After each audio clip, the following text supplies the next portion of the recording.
A letter arrived at Kurt Cobain's management office that would change everything. Inside was a handwritten note from a dying nurse who had one final request. What Kurt did next shocked an entire hospital and reminded the world what compassion truly means.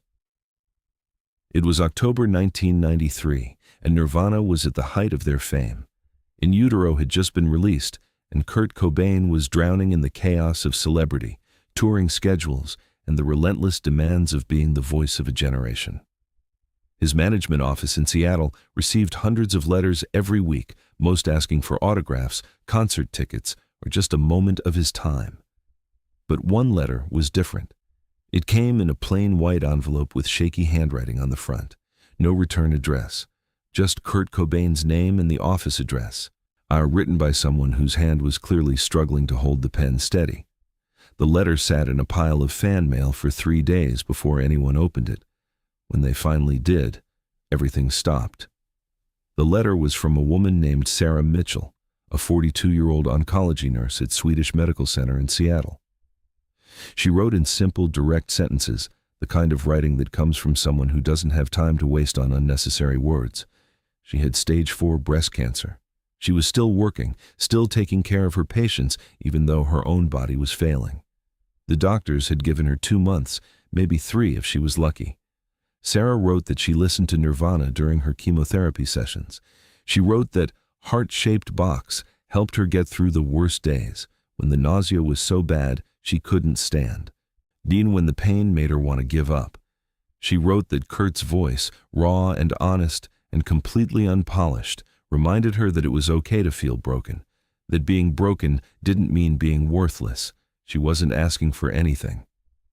She made that clear in her letter. She just wanted Kurt to know that his music mattered, that it was doing something important for someone who desperately needed it. At the end of the letter, almost as an afterthought, she mentioned where she worked. Swedish Medical Center, Oncology Ward, 4th floor. Kurt's manager brought the letter to him during a rare break in the touring schedule. Kurt was in his Seattle apartment, trying to rest before the next leg of shows. He read the letter 3 times. Then, he asked a question that surprised everyone in the room. What's the address of that hospital? His manager assumed Kurt wanted to send flowers or maybe an autographed photo. That's what most celebrities did in these situations. A nice gesture, professionally handled. Everyone feels good. But Kurt wasn't asking for the address to send something. He was asking because he was going there himself. Within 2 hours, Kurt was in his car driving to Swedish Medical Center. He didn't tell his manager. He didn't bring security. He didn't call ahead to arrange a visit or alert the hospital staff. He just went, wearing an old flannel shirt and jeans, his hair unwashed, looking like any other tired Seattle resident walking through the hospital doors. The receptionist at the main desk didn't recognize him. Kurt asked which floor the oncology ward was on. 4th floor, the receptionist said without looking up. Kurt took the elevator up, but his heart pounding harder with each floor. He realized he had no plan, no idea what he was going to say or do when he got there. He just knew he had to be there. The 4th floor of Swedish Medical Center was quiet in the way that hospitals are quiet. Not peaceful, but hushed, like the building itself was holding its breath. Kurt walked past patient rooms, past medical equipment, past tired doctors and exhausted family members camped out in waiting areas. He was looking for the nurses' station, looking for someone who might know Sarah Mitchell.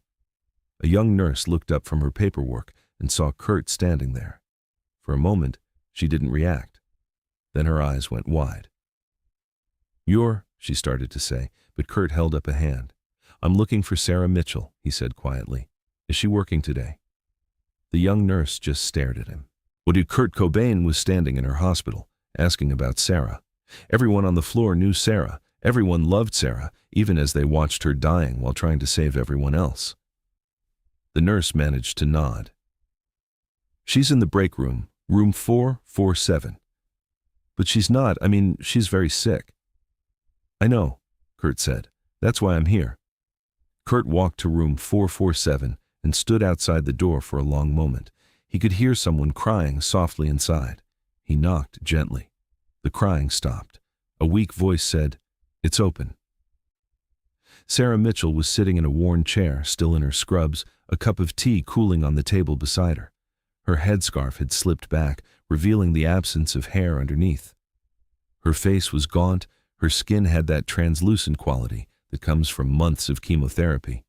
She looked up at Kurt, and for a moment, and neither of them spoke. Then Sarah said, in a voice that was barely a whisper, "This isn't real. You're not really here." "I'm here," Kurt said, pulling up a chair. "I got your letter." Sarah started crying again, but this time it wasn't the quiet crying Kurt had heard from outside. It was the kind of crying that comes from somewhere deep, the kind that's been held back for too long. "I didn't think," she managed to say between sobs. "I didn't think anyone would even read it." Kurt reached out and took her hand.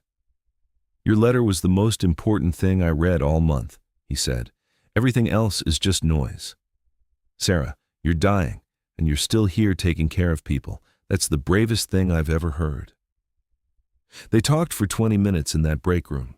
Sarah told Kurt about her patients, about the children she was trying to help survive cancer, about how hard it was to keep hope alive when your own body was betraying you. Kurt talked about his own struggles, about depression, about feeling like a fraud, about the weight of expectation. Then Kurt asked Sarah something that changed everything. "Can I meet your patients?" Sarah looked at him in disbelief. "You want to meet the patients? All of them?" Kurt nodded. "I'm here. I've got time. Let's do something that matters." What happened over the next 6 hours became hospital legend. Kurt Cobain, one of the biggest rock stars in the world, walked from room to room in the oncology ward, meeting patients who were fighting for their lives. He didn't perform. He didn't make a spectacle. He just talked to people like they were people, not sick people, not dying people, just people who deserved to be seen and heard. In room 412, he met a 16-year-old girl named Amanda who had been in treatment for leukemia for 2 years. She had a Nirvana poster on her wall, partially hidden behind medical equipment. Kurt sat on her bed, and they talked about music, about Seattle, about what she wanted to do when she got out of the hospital. He signed her poster. But more importantly, he listened when she talked about being scared.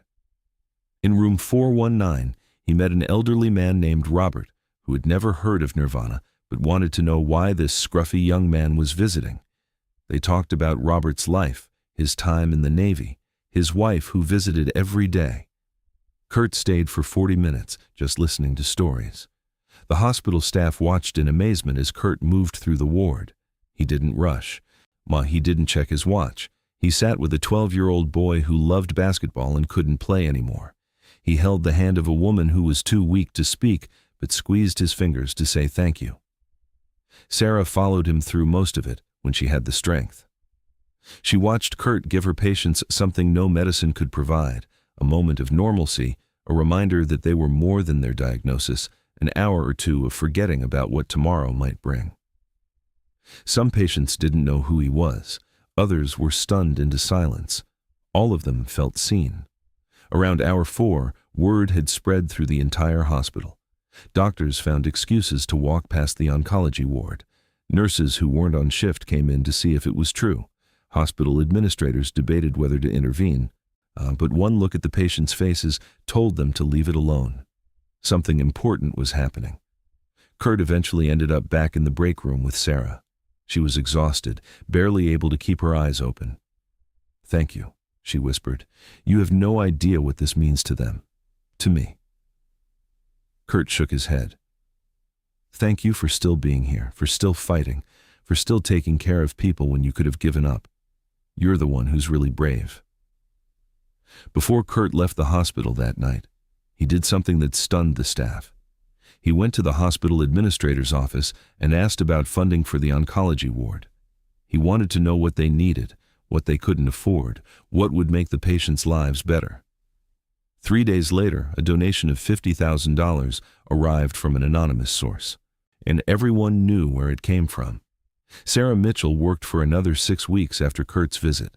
Nurses reported that she seemed lighter somehow, less burdened. She talked about Kurt's visit constantly, not because he was famous, but because he had treated her like she still mattered, like her life and her work still had value even as it was ending.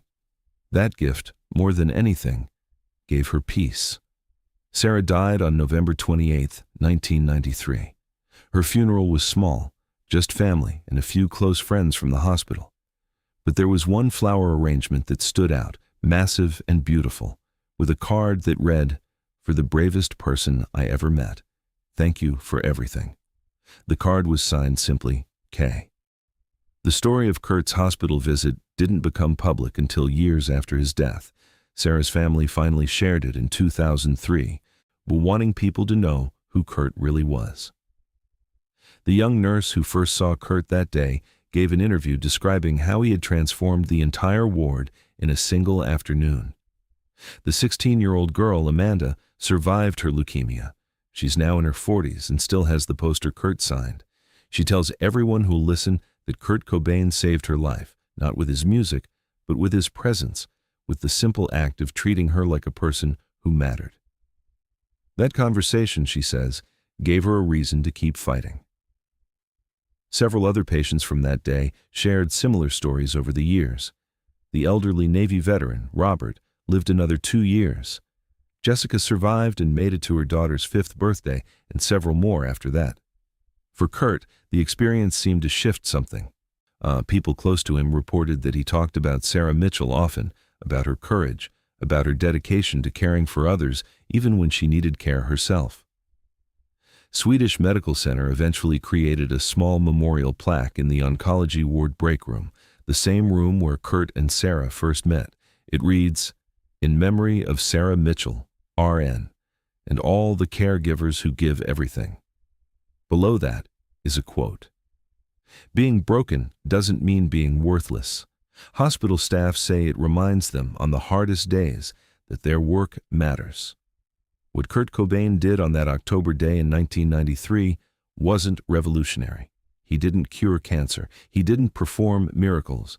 He simply showed up for someone who needed him and treated everyone he met with basic human dignity. But in a world where celebrities are often distant and inaccessible, these simple acts became extraordinary.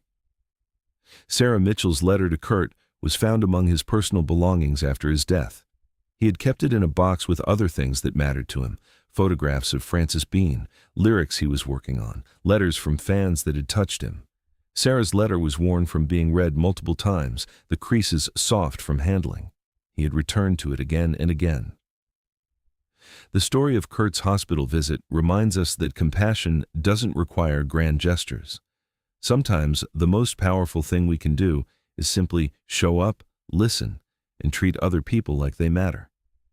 Kurt Cobain, despite his own struggles with pain and depression, despite the enormous pressure of fame, took time to see people who were invisible to most of the world. He sat with the dying and treated them like they were living. He listened to the scared and gave them courage. He saw people at their most vulnerable and responded with gentleness and respect. These aren't the actions of someone who didn't care. These are the actions of someone who cared deeply, perhaps too deeply, about the suffering of others. In the end, Kurt Cobain's visit to Swedish Medical Center lasted 6 hours, but created ripples that spread for decades. The patients he met, the families he comforted, the hospital staff he inspired, they all carried forward the memory of compassion over convenience, connection over celebrity.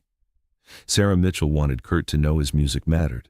Her letter gave Kurt something equally valuable, a reminder that he could make a difference by simply being present, by showing up for people who needed him. In those 6 hours, they saved each other.